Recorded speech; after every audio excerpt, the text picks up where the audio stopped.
কোনো Z plus category নিরাপত্তা অভিষেক বন্দ্যোপাধ্যায়কে নয়।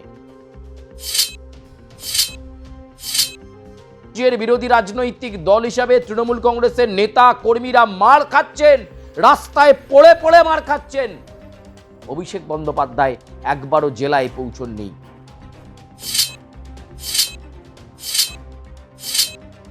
এবার কি বিরোধী নেত্রী হিসাবে আবার সেই আগের মতো রাস্তায় বসে পড়ে আন্দোলনের রাস্তা নেবেন তৃণমূল সুপ্রিমো মমতা বন্দ্যোপাধ্যায়?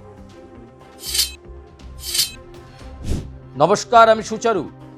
দাদা দিদির রাজনীতির এই প্ল্যাটফর্মে আপনাদেরকে স্বাগত জানাই। ক্ষমতার অলিন্দ থেকে সরতেই এ যেন এক অন্য ছবি। এখন সেই বজ্র আঁটুনি নেই, নিরাপত্তা বেষ্টনী নেই, 4-5টা ধাপ পেরিয়ে তার কাছে পৌঁছতে হতো। তাও বা যদি তার অনুমতি থাকতো তবেই তার কাছে পৌঁছানো যেত। কিন্তু এবার পুলিশের উচ্চ মহলের সিদ্ধান্ত, লালবাজারের কড়া ইনস্ট্রাকশনস, এবং সেই ইনস্ট্রাকশনে জেড প্লাস ক্যাটাগরির নিরাপত্তা হারালেন যিনি, তিনি বলা হতো তৃণমূলের সেকেন্ড ইন কমান্ড, তিনি অভিষেক বন্দ্যোপাধ্যায়। তার বাড়ি মানে ছিল বজ্র আঁটুনি, মনে হবে যেন আপনি কোনো সীমান্তে এসে পৌঁছেছেন। সেই অভিষেক বন্দ্যোপাধ্যায়ের বাড়ি বাইরে ছিল আঁটোসাঁটো নিরাপত্তা বেষ্টনী। তিনি রাস্তা দিয়ে কনভয় নিয়ে গেলে সেখানেও থাকতো আঁটোসাঁটো নিরাপত্তা বেষ্টনী।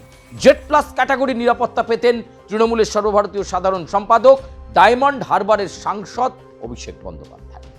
কিন্তু এবার এ যেন এক অন্য ছবি।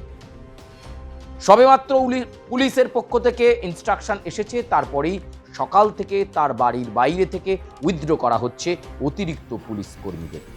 উইথড্র করা হচ্ছে নিরাপত্তা সরঞ্জামগুলো, স্ক্যানার থেকে শুরু করে বিভিন্ন জিনিস একটু একটু করে সরিয়ে নিয়ে যাওয়া হচ্ছে।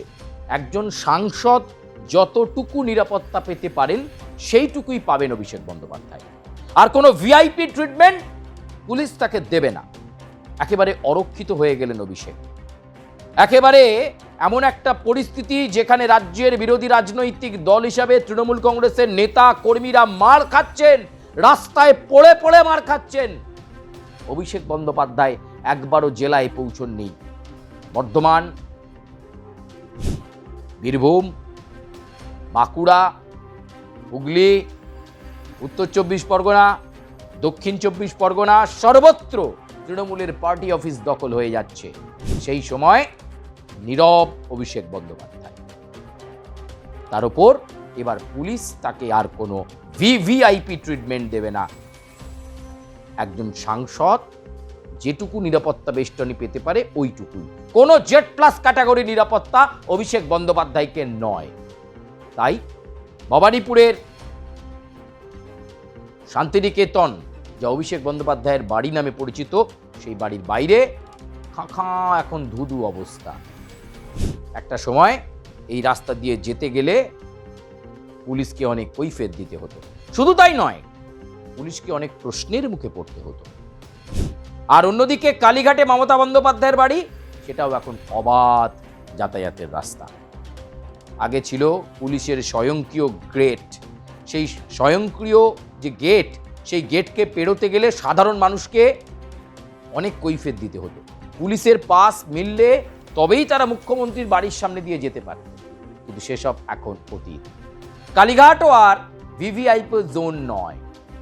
এমন পরিস্থিতিতে পুলিশ এবং তাদের শীর্ষ কর্তাদের নির্দেশে দু জায়গা থেকেই সিকিউরিটি উইথড্রল হয়ে গেল, প্রত্যাহার হয়ে গেল।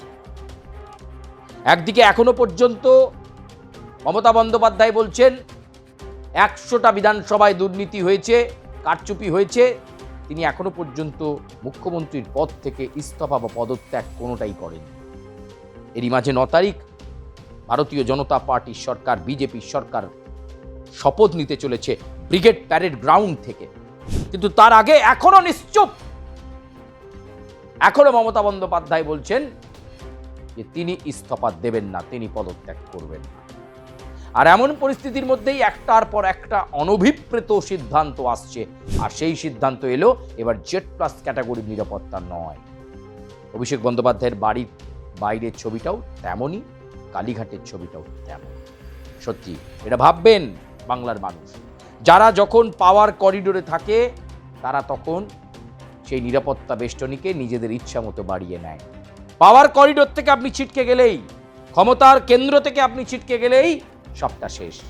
কারণ মনে রাখতে হবে, মানুষই, জনতাই জনার্দন, তারাই বিচার করে আপনি কি ফেসিলিটি পাবেন, কি ফেসিলিটির যোগ্য, আর আপনার পরবর্তীকালে কি হতে পারে। সেই ছবি আজকে দাদা দিদির রাজনীতিতে আপনারা দেখছেন। একেবারে শুনশান শান্তিনিকেতন, শুনশান কালীঘাট। এরপরে আর কি অপেক্ষা করছে? এবার কি বিরোধী নেত্রী হিসাবে আবার সেই আগের মতো রাস্তায় বসে পড়ে আন্দোলনের রাস্তা নেবেন তৃণমূল সুপ্রিমো মমতা বন্দ্যোপাধ্যায়? অভিষেক বন্দ্যোপাধ্যায়কে কি দেখা যাবে যারা যারা তৃণমূলের কর্মীরা ঘর ছাড়া তাদেরকে ঘর ফেরানোর ব্যবস্থা তিনি করছেন? এই অবস্থায় দলের যে ভাঙন, সেই দলের ভাঙন কি রোখা যাবে? ৮০টা বিধায়ক তো তৃণমূল পেয়েছে, তাদেরকে কি ধরে রাখতে পারবে তৃণমূল কংগ্রেস? এই মিলিয়ন ডলার প্রশ্নগুলো এখন যেন ঘুরপাক খাচ্ছে কালীঘাট এবং শান্তিনিকেতন বিল্ডিংয়ের আশেপাশে। প্রশ্ন অনেক, উত্তর অনেক কিছুরই নেই। প্রিয় দর্শক, আপনারা আপনাদের মন্তব্য জানাবেন, লাইক করবেন, কমেন্ট করবেন, সাবস্ক্রাইব করবেন এবং দাদা দিদির এই প্ল্যাটফর্মে আপনারা আর কি খবর শুনতে চাইছেন, দেখতে চাইছেন, আপনারা আপনাদের সুচিন্তিত মতামত দেবেন। আমরা আপাতত এ পর্যন্তই আপনাদের কাছে প্রতিবেদন রাখছি, বিদায় নিচ্ছি। দেখা হচ্ছে অন্য কোনো প্রতিবেদনে। ধন্যবাদ।